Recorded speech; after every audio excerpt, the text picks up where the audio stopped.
Zay ihany koa no mitondra antsika makany lafim-baovao manasongadina ny trangam-piarahamonina ravan'ny mpitandron'ny filaminana ny tambazotra mpanondrana antsokosoko olona hiasany ampitan-dranomasina andy manana paikady hafakely ny ty tambazotra ravan'ny mpitandron'ny filaminana ity raha ny fampitam-baovao azo avy eo amin'izareo mpitandron'ny filaminana trano. Tambazotrana mpanondrana olona tsokosoko ao anatin'izany ireo tsy ampy-taona hiasa ho an'ny Koweït, Arabia Saoudite ary Liban no ravan'ny pôlisy pirenena. Olona misavalo voarorio piraitsi-kombakomba amin'izany asa voararan'ny lalàna zany no fantatra fa voasambotra ary natolotra ny fampanoavana. Manana paikady tsara rafitra ty tambazotra ty ahafahany manatotosa amin'ny mpilaminana ny asa ratsiny. Fa ty zany somary niavaka kely. Ny antony dia tsy vita mandefa olona zareo fa efa miaraka amin'ny fitaovana rehetra entina hanamboarana ny taratasy, atota taratasy rehetra ilaina amin'izany fandefasana olona nivelany zany.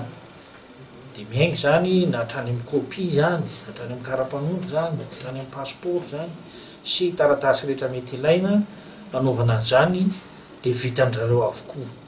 Nisy olona anankiray tondra nametraka fitoriana taty aminay satria tamin'ny volana novambra tamin'ny herintaona dia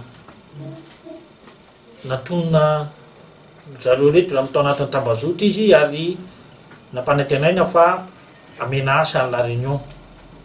Ho tambon'izany dia nandoa 4 ariary io olona io hikarakarana ny atota taratasy rehetra.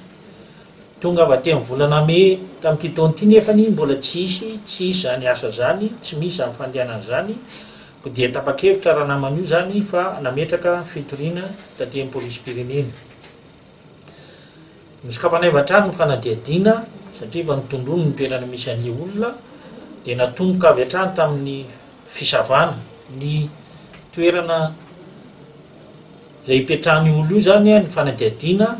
Dia rehefa natao izay fisavana izay dia nahitana fitaovana maro dia maro.